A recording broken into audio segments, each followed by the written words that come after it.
Welcome everyone to this week's edition of the GSM Pride Spotlight. Well, I take that back. It's actually called The Other Side now. So today what I want to do is I want to get Brian Knowles in here and talk about some of the frustrations and the other side of what's going on in service. So Brian, take it over.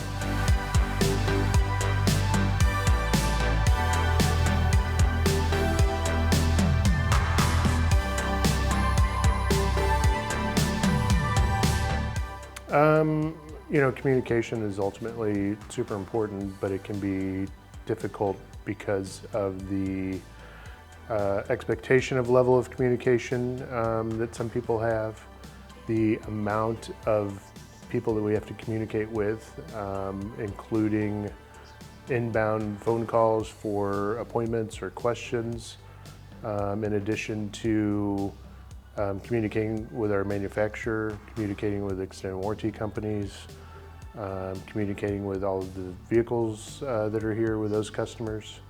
So, a lot of people look at it as an individual basis. You communicate with, me, I'm the customer, but in the broad scope of things, we have a lot on our plates to communicate with and keep everyone in the loop and keep the ball rolling.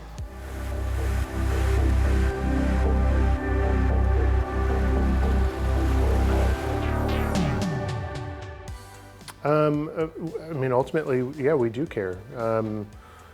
We're not in the car business, we're in the people business, is the way that I look at it and the way our team looks at it. The car is just another widget. It's something that we work on, but ultimately it's about our relationship with each other and with our customers that is ultimately what matters.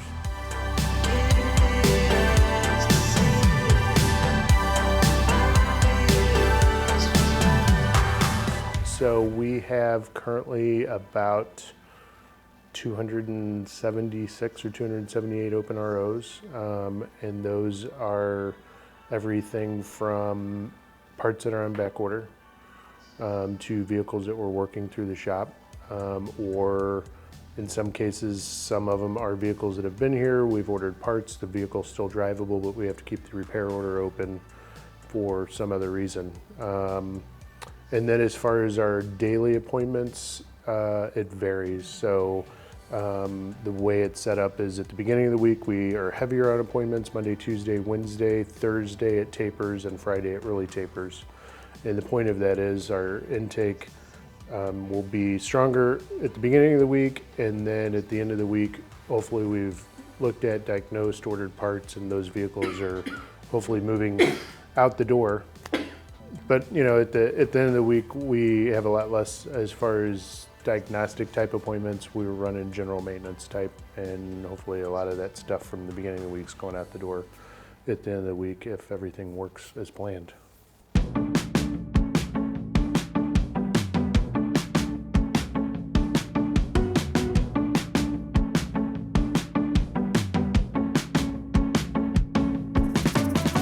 Like I said, the communication may not only be with the customer, it may be with the extended warranty or the manufacturer or multiple people at the manufacturer or other people within our dealership, our parts department, our parts team.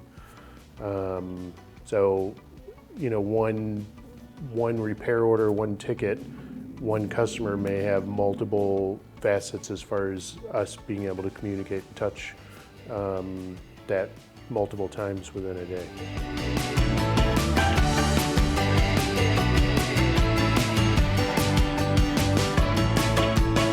So a lot of that depends on what work is before their vehicle's looked at.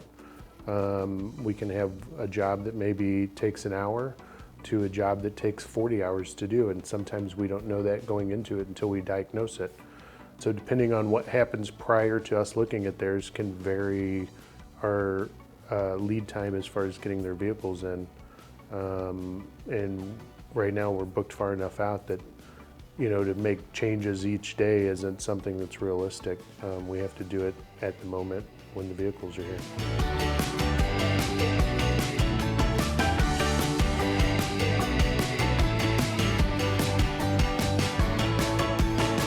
So the appointment is simply to talk with our service advisor, have us get all the critical information that we need, make sure everything information-wise correct, we can get a hold of them, we have all the correct information there. But most importantly, that we have all of the information that we need to properly diagnose the vehicle. And at that point, the way that our system's set up, we try to work that vehicle in as quickly as possible. There again, depends on what our current workload is. But that appointment is simply, like you said, to meet with the advisor, and then we get it in line and get it handed out to the appropriate tech as quick as possible.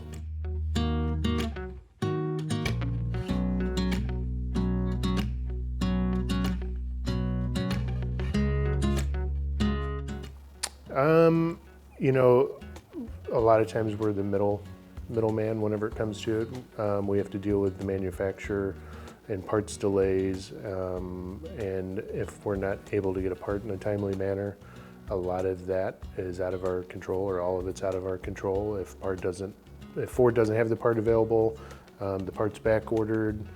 We do everything we can. We check nationwide, see if another dealer has it. A lot of time it's a back ordered part. The other dealer won't sell it.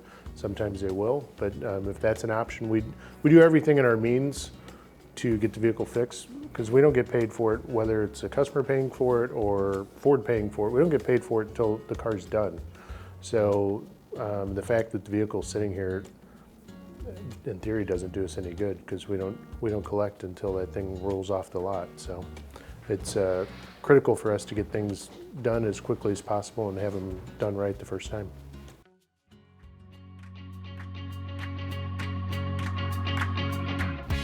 Well, thank you, Brian, for that insight from the service manager's standpoint on the the service side of communication and getting people in and out of the door. I just want to point out, as a general manager, is I assure you our goal is to always service the customer at the best we can, and also get that car in and out, because just like Brian said, it doesn't help us by having the car sitting there waiting either.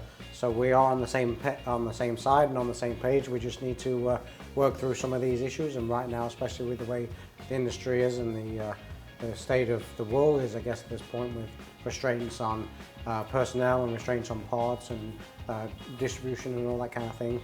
But we are here for you. We are trying to do our best, but I just wanted to give you that side of realistically where it lies. I know that we're going to have to fall on some of those swords and deal with that, but we are here for you at the end of the day. So as always, if a relief is Ford, we're going to replace the car, not the customer, and I'll see you all next week.